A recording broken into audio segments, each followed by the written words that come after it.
Les amis, c'est parti. La première journée de Liga côté Real Madrid.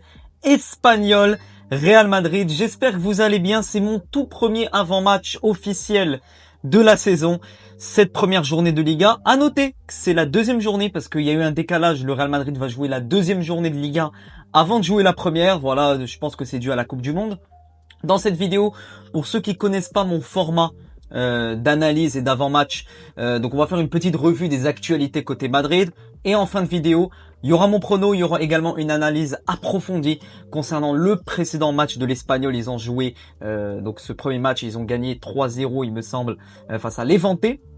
Et on va faire une petite analyse tactique et des datas de cette équipe de l'Espagnol. Un maximum de likes, d'abonnements, de commentaires. Vous m'envoyez énormément de force ces temps-ci les amis. Et j'aimerais vous remercier. Merci à toutes et à tous. Et réagissez. Réagissez en commentaire. L'espace commentaire est ouvert à tous. Donnez-moi votre prono, votre compo et ce que vous attendez concernant ce premier match côté Real Madrid. Avant de commencer par l'avant-match, on va faire une petite revue des actualités.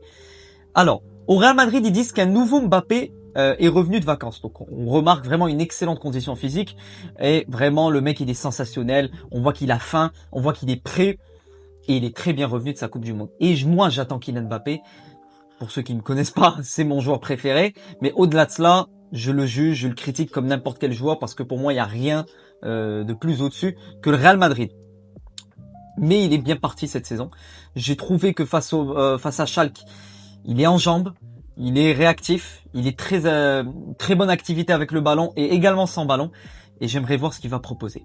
On a eu la petite présentation de Ibrahima Konaté aujourd'hui. Il y a un enchaînement de présentations. On a eu la présentation de Mourinho, suivi de Bernardo Silva et de Ibrahima Konaté. Donc voilà, mon tout premier maillot était du Real Madrid quand il était petit. C'était un cadeau de mon grand frère. Ce club est spécial pour moi.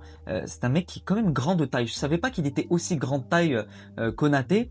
C'est assez choquant et ça va être une bonne chose, surtout au niveau des duels aériens. Et j'aimerais lui souhaiter bonne chance. Franchement, c'est un joueur que j'aime bien. J'espère qu'il pourra réussir. Au niveau du mercato, voilà, comme vous le savez, c'est terminé. On a réussi notre mercato. Tout est bouclé. Il y a eu cette piste de Rodri qu'on a évidemment abandonnée puisque le Barça était dessus et puisqu'il a utilisé le Real Madrid pour rejoindre le Barça, selon les informations. Voici les joueurs intouchables selon José Mourinho. Mbappé, Vini, Bellingham, Diomandé, Cucurella, Courtois. Et j'ai juste envie de vous dire, c'est un petit peu logique, hormis Vini, qui pour moi a fait une pré-saison catastrophique. Maintenant, j'ai pas envie de lui tomber dessus à fond. C'est une pré-saison. On attend de voir les débuts de Liga. Mais s'il enchaîne 4, 5, 6 matchs de Liga très moyens, voire très mauvais, il faudra se poser des questions, à le mettre un petit peu sur le banc pour justement le réveiller un petit peu mentalement. Mais voici les joueurs intouchables selon Mourinho. Une autre information intéressante, le Real Madrid est attentif encore une fois pour un mouvement de dernière minute sur le marché.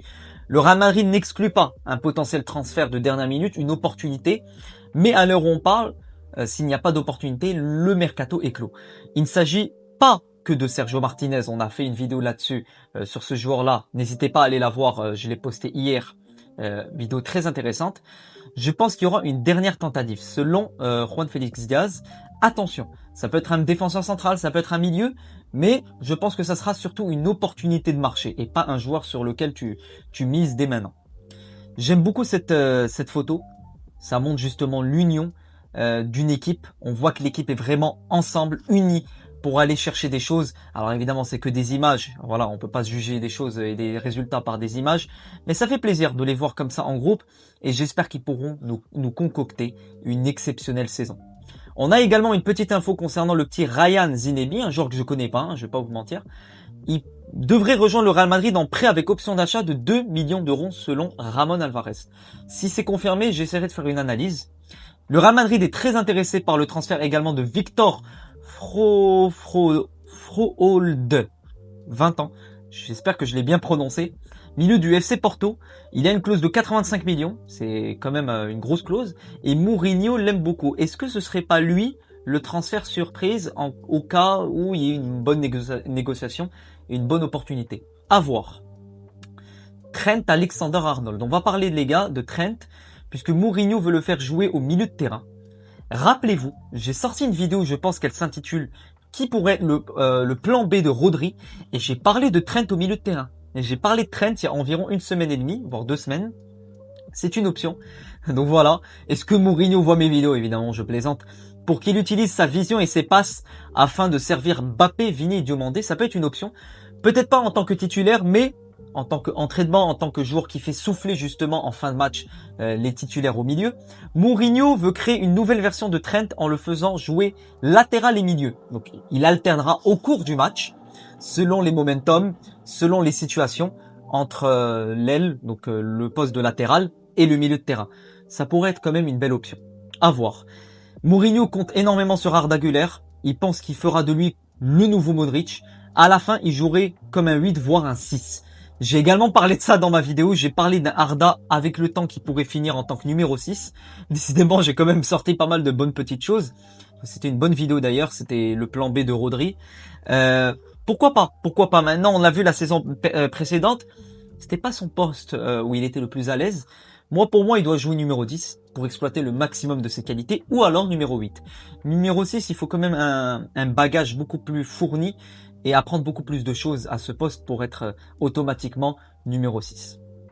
Et Bernardo, on voit en lui, voilà, un profil assez Modric, assez intéressant. C'est peut-être le joueur qui va nous faire changer de dimension. Et peut-être que c'est lui le remplaçant et le joueur qui est phare au milieu de terrain cette année, après le non-transfert de Rodri. Et comme le dit Mourinho, il apporte tout à la table, il change le tout et rend tout le monde heureux. Pareil pour Arda Güler, voilà, j'ai ajouté la même chose. Voilà, Mourinho qui dit, est-ce que je signerai Lamine Yamal? C'est un très bon joueur, mais nous avons déjà les meilleurs joueurs de notre équipe. Moi, je le comprends, dans le sens où, voilà, si vous avez vu le documentaire sur Mourinho, il a tendance à motiver ses troupes, à motiver ses joueurs, en les rendant, pour eux, en les qualifiant des meilleurs. C'est une astuce, c'est une manière, c'est très Mourinho compatible tout ça. Et évidemment que c'est typiquement Mourinho ce genre de propos. Dernière info, voici les 10 meilleurs milieux offensifs du monde. On a Arda, Nico Paz et Bellingham. À noter qu'il y a Bellingham et Güler dans ce classement-là.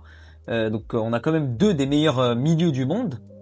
Et en termes des attaquants, le seul dans notre équipe qui figure dans ce classement-là. Ah non, ça c'est les ailiers. Au niveau des attaquants, je l'ai pas mis sur les slides, mais c'est Kylian Mbappé, c'est le seul qui figure parmi les meilleurs attaquants. On va passer directement, les gars, à la review, la preview de ce Espagnol Real Madrid. J'ai envie de vous montrer quelques petites choses assez intéressantes que je peux vous dénicher. Alors déjà, Mourinho, il tiendra une conférence de presse demain à 9h30. Donc les journalistes devront se réveiller assez tôt pour la conférence du grand José Mourinho. Je vous ai concocté quelques petites infos. Les voici. Voici quelques petites statistiques. Voilà, n'hésitez pas à les observer si vous voulez mettre pause. Voici l'état de forme de l'Espagnol sur les derniers matchs. Alors bon, sur leur pré-saison et sur leur premier match. Ils ont gagné leur premier match de Liga.